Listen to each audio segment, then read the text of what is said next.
State management basically क्या है? हम जो एक कंपोनेंट क्रिएट कर रहे हैं, कंपोनेंट जो भी हम क्रिएट करेंगे, हम चाहते हैं कि उसके अंदर एक वेरिएबल हो जिसकी स्टेट मैनेज की जाए। स्टेट का मतलब है जैसी उसकी वैल्यू चेंज होगी, वो चेंज आपके कंपोनेंट को री रेंडर करवाए, जिससे कि वो वेरिएबल कहीं पर भी यूज हो रहा है उसकी वैल्यू इसी समय इमीडिएटली क्या है, अपडेट हो जाए। नॉर्मली अगर जावास्क्रिप्ट होता तो आई विल से कि अगर मैंने किसी डिव में किसी वेरिएबल की वैल्यू को प्रिंट कर रखा है, तो वेरिएबल की वैल्यू अगर चेंज होगी तो मुझे मैन्युअली उस डिव के कंट्रोल को क्या है, अपडेट ही करना पड़ेगा। यहां वो कंसेप्ट हम जो कह रहे थे कि रिएक्ट इज व्हाट, डिक्लेरेटिव है, वो आएगा जहां हम ये कहेंगे कि let's say we have a change in variable, तो यूआई ऑटोमेटिकली क्या है, अपडेट होना चाहिए, राइट? तो क्लाइंट मतलब हम अपने फंक्शनल कंपोनेंट में एग्जैक्टली एक वेरिएबल क्रिएट कर रहे हैं जिसकी स्टेट हम मैनेज करना चाहते हैं। State is what, value manage करना चाह रहे हैं, प्रॉपर्टी मैनेज करना चाह रहे हैं कि जैसी उस प्रॉपर्टी वैल्यू में चेंज होगा, we need to have an update in what, the UI. Component rerender होगा, वो अलग बात है। री रेंडर में भी वो क्या चेक करेगा, प्रीवियस स्टेट को चेक करेगा, ताकि जहां चेंज है सिर्फ वहीं पर ही क्या है, चेंज लाया जाए। ठीक है, तो लेट्स से कि हम स्टेट को मैनेज करने के लिए क्या यूज करते हैं। फिलहाल पहले फंक्शनल कंपोनेंट के ऊपर आ रहे हैं। तो फंक्शनल कंपोनेंट स्टेट को मैनेज नहीं कर सकता डायरेक्टली, तो इसके लिए हमने क्या दिया हुआ है, हुक दिए हुए हैं। What are hooks? An additional what, features we add to the functional component है, जो कि फंक्शनल कंपोनेंट में नहीं होते, हम उन्हें ऐड करने के लिए क्या बनाते हैं, हुक्स क्रिएट करते हैं। सो पहले हम फंक्शनल कंपोनेंट की बात ही कर रहे हैं, तो लेट्स से कि हम हुक क्रिएट करते हैं।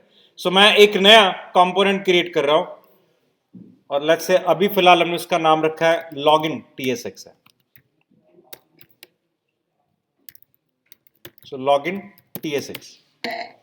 पहले सिंपल बात करते हैं फंक्शनल कंपोनेंट की। So we have a const called login is a functional component, और आपने यहां पर क्या डिफाइन किया, it returns what, an XML. So return हमने एक एक्सएमएल करवा दी। फिलहाल लेट्स से कि मैं यहां पर एक बटन क्रिएट कर रहा हूं। सो बटन, और बटन के टाइप क्या लिखा है, चेंज।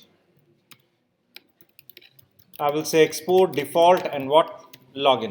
तो फिलहाल लॉगिन में हमने एक बटन बनाया जिसमें हमने चेंज का ऑप्शन दिया। We want to change a value, a variable है। सो लेट्स से कि पहले मैं स्टेट यूज नहीं कर रहा, मैंने यहां पर सिंपल एक वेरिएबल लिया है कॉल डेटा, जिसकी करंट वैल्यू क्या है, हाई। ठीक है, और मैं इस वेरिएबल को अपने JSX TSX में प्रिंट करवा रहा हूं। सो डेटा की वैल्यू हमने प्रिंट किया, बहुत सिंपल।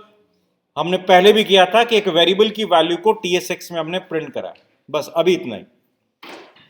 ऐड ऑन करते हैं इसे जरा अपने main.tsx में। ये ग्रीट कंपोनेंट जो भी एडिड है, इसकी जगह पर मैं ऐड कर रहा हूं अपना कंपोनेंट कॉल्ड लॉगिन का। सो लॉगिन का कंपोनेंट ऐड कर दिए। सो npm run dev, and let's see कि अब तक का आउटपुट तो बहुत सिंपल ही है। एक वैल्यू प्रिंट आ रही है विच इज कॉल्ड हाई, और एक हमने साथ में क्या दे रखा है, बटन दे रखा है। So just need to change, save changes कर ले properly. So high and what, button. फिलहाल इसकी वैल्यू हाई लिखी हुई है, मैं चेंज के क्लिक पे उसकी वैल्यू को अपडेट कर रहा हूं। ठीक है, चेंज के क्लिक पे। तो कैसे करेंगे, हमने कहा चेंज का ऑन क्लिक हैंडल कर रहे हैं। ऑन क्लिक पे आपने क्या दिया, a function called click handler, and click handler हमने फिलहाल इसी के अंदर डिफाइन कर दिया। Click handler again is a function, और हमने यहां पर डेटा की वैल्यू को चेंज कर दिया, वही से बाय।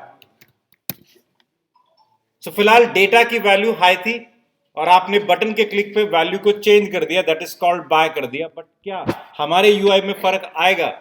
डिफॉल्ट वैल्यू हाई लिखी आ रही है, चेंज के क्लिक करने पर क्या चेंज हुआ? नहीं। बट क्या हम ये चेक करें कि क्या एक्चुअली डेटा वेरिएबल में चेंज हो गया? तो let's say console dot log करवा लेते हैं किसे, डेटा को। सो इट्स जस्ट सी कि हाई लिखा हुआ है और हमने कंसोल डॉट लॉग किया किसे, डेटा को, बटन के क्लिक पे, जस्ट टू वेरीफाई कि बटन का क्लिक भी प्रॉपरली वर्क कर रहा है कि नहीं कर रहा। फिलहाल क्लिक हैंडलर ओके डिफाइन है। सो मैं चेंज पे क्लिक कर रहा हूं, वैल्यू चेंज हो रही है, बट क्या वैल्यू यूआई पे आ रही है? नहीं आ रही। अब हम चाहते हैं कि वेरिएबल की वैल्यू चेंज हो, तो भाई यूआई कंपोनेंट क्या करे, कंपोनेंट को री रेंडर करे, री रेंडर करे। इसका मतलब जब वो री रेंडर करेगा तो डेटा की वैल्यू को वो क्या करेगा, अपडेट कर देगा। ठीक है ना। इसके लिए हमने कहा क्या यूज करेंगे, फंक्शनल कंपोनेंट में हम ये चेंज करने के लिए हुक यूज करेंगे। तो there is a hook called what, set state है, और I will say use what state है। यूज स्टेट एक हुक है, आपने इसे कॉल किया, हुक मतलब एक फंक्शन ही। आप चेक करो पहले तो, अगर ये फंक्शन है, यूज स्टेट एक फंक्शन है, सो लेट आपने कॉन्स डेटा और I will say state equals to what use state दे दिया। I just want to see कि स्टेट में पड़ा क्या है, इस स्टेट की वैल्यू क्या है। यूज स्टेट एक फंक्शन है, हमने कॉल कर लिया, we just want to see what this function return. ठीक है, फिलहाल तो इतना ही किया। सो फिलहाल ये क्लिक हैंडल लेट्स से अभी पड़ा रहने देते हैं, क्योंकि अभी एरर आ रही है। सो एरर ना आए, लॉगिन प्रॉपरली चलना चाहिए। सो लेट्स से हमने फंक्शनल कंपोनेंट डायरेक्टली कॉल किया हुआ है, we can see what is, क्या रिटर्न हो रहा है वहां से, ब्रैकेट में 2। ये कब लिखा आता है जावास्क्रिप्ट में, when it is an array. So use state क्या रिटर्न कर रहा है, एरे रिटर्न कर रहा है। एरे में फर्स्ट आर्ग्यूमेंट, दो एरे में कितनी वैल्यूज है, दो वैल्यूज है, दो का एक एरे रिटर्न कर रहा है। एरे की फर्स्ट वैल्यू क्या आ रही है फिलहाल, अनडिफाइंड, और सेकंड वैल्यू क्या आ रही है, एफ है, अ फंक्शन है। मतलब फिलहाल तो वो कह रहा है कि सेट स्टेट एक वेरिएबल की स्टेट को मैनेज करने के लिए, और फिलहाल आपने वेरिएबल की डिफॉल्ट वैल्यू दी नहीं है, so value is what considered as undefined. तो जीरो में क्या पड़ा है, वेरिएबल की वैल्यू पड़ी है, और एफ क्या है, फंक्शन है। ये वो फंक्शन है जिसके थ्रू आप इस वेरिएबल की वैल्यू को अगर चेंज करोगे तो कंपोनेंट क्या करेगा, री रेंडर होगा। तो स्टेट, यूज स्टेट हमें दो चीजें, एक एरे रिटर्न कर रहा है, और एरे में फर्स्ट एलिमेंट में क्या है, वेरिएबल का नाम, और सेकंड एलिमेंट में क्या मिल रहा है, वो फंक्शन जिसको चेंज करने से यूआई क्या होगा, री रेंडर होगा। नाउ बट ऑब्वियसली ये फंक्शन रिटर्न कर रहा है, फंक्शन रिटर्न कर रहा है, एरे रिटर्न कर रहा है, सॉरी। सो एरे को हम क्या करेंगे, डीस्ट्रक्चरिंग करेंगे। एरे के दो एलिमेंट है ना, 0 और 1, डीस्ट्रक्चरिंग। ऑब्जेक्ट की डीस्ट्रक्चरिंग के लिए कर्ली ब्रेसेस था, और एरे की डीस्ट्रक्चरिंग के लिए क्या है, स्क्वायर ब्रैकेट। दोनों में फर्क क्या होता है, ऑब्जेक्ट की डीस्ट्रक्चरिंग में सीक्वेंस मैटर नहीं करता। अगर मैं डीस्ट्रक्चर करवा रहा हूं नेम को, तो ऑब्जेक्ट में कहीं ना कहीं क्या होना चाहिए, नेम होना चाहिए। बट जब मैं एरे की डीस्ट्रक्चरिंग कर रहा हूं, सीक्वेंस मैटर करता है। सो अगर मैं यहां पर लिख रहा हूं कॉल्ड डेटा, तो डेटा किसे कॉरेस्पॉन्ड कर रहा है, स्टेट के उस वेरिएबल को कॉरेस्पॉन्ड कर रहा है। और मैंने यहां पर ऐसी नाम रख दिया कॉल्ड सेट डेटा, तो ये किसे वेरिएबल रेफर कर रहा है, स्टेट के उस फंक्शन को क्या रेफर कर रहा है। तो एग्जैक्टली अभी स्टेट पे हमने क्या बना लिया, इसको अगर देखें तो हमने क्या बनाया, स्टेट से जो एक वेरिएबल मिल रहा था वो तो डेटा में, और स्टेट से एक फंक्शन भी ले लिया कॉल्ड सेट डेटा। तो डेटा को चेंज करने के लिए हमने अपनी तरफ से एक नाम रखा है कॉल्ड डेटा, सेट डेटा, जो रेफर किसे कर रहा है, स्टेट के उस फंक्शन को क्या है, रेफर कर रहा है। सो ये डेटा जो मैंने यहां पर बनाया था, जिसकी वैल्यू डिफॉल्ट हमने हाई दी थी, फिलहाल मैं इसे रिमूव कर रहा हूं, क्योंकि वो डेटा हमने क्या है, ऑलरेडी डिफाइन कर दिया। सो आपने डेटा बना लिया, और डेटा का टाइप सेट डेटा है, बट डेटा का टाइप दिया हमने नहीं दिया कि डेटा नंबर टाइप का होगा या किस टाइप का होगा, वो अलग बात है। अगर मैं डेटा को इनिशियलाइज कर देता हूं हाई से, तो मतलब it has what, an initial value है, वैल्यू है उसके पास। कि इनिशियली डेटा में क्या पड़ा है, हाई पड़ा है। मैं इसे भी कमेंट कर रहा हूं। फिलहाल इस प्रोग्राम का आउटपुट हमने स्टेट, यूज स्टेट मेथड को कहा कि हमें एक वेरिएबल प्रॉपर्टी ऑब्जेक्ट किसी को भी स्टोर करना है, उस वेरिएबल को स्टोर करने के लिए हमें एक वेरिएबल दे रहा है, वो हमने उसका नाम किस में रख लिया, डेटा में। उसे अपडेट करने के लिए वो एक फंक्शन भी दे रहा है, फिलहाल उसका नाम हमने क्या रखा है, सेट डेटा रखा। यूज स्टेट के पैरामीटर में जो हमने डिफाइन किया that is the default value है, जो कि बाय डिफॉल्ट क्या आ रही थी, अनडिफाइंड थी। अब मैंने कह दिया स्टेट में जो आप एक वेरिएबल बनाओगे उसकी डिफॉल्ट वैल्यू क्या होगी, हाई। फिलहाल हमने डेटा को प्रिंट कर रखा है, तो हाई को प्रिंट भी कर रखा है, और मैं डेटा को वापस बटन के क्लिक पे क्या करना चाह रहा हूं, चेंज करना चाह रहा हूं। बटन के क्लिक पे मैं उसे चेंज करना चाह रहा हूं, फिलहाल चेंज नहीं हो रहा। क्यों, आपने क्या ले रखा है, कॉन्स ले रखा है, कॉन्स थोड़ा ना चेंज हो सकता है। लेकिन अगर मैं यहां पर लेट ले लूं, लेट ले लेता हूं, अब कॉन्स नहीं है ना, अब तो चेंज कर सकते हैं, और अब एरर नहीं आ रही, चेंज हो रहा है। चेंज हो गया ना, पहले एरर आ रही थी क्योंकि आपने क्या लिया हुआ था, कॉन्स था। कॉन्स का मतलब आपने कांस्टेंट लिया कॉल डेटा, जिससे आप कह रहे हो कि भैया डेटा को डायरेक्टली चेंज नहीं करेंगे, डेटा को चेंज करना होगा तो किसके थ्रू करेंगे, सेट डेटा के थ्रू करेंगे।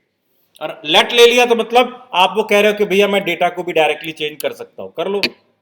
अब करने का फायदा नहीं है। देखो इससे क्या हुआ, आपके सामने एक बटन आया, चेंज के क्लिक पर बाय चेंज हुआ नहीं हुआ, क्योंकि आपने वेरिएबल की वैल्यू को चेंज किया। इससे रिएक्ट को नहीं पता लगा कि रेंडर भी करना है कंपोनेंट को।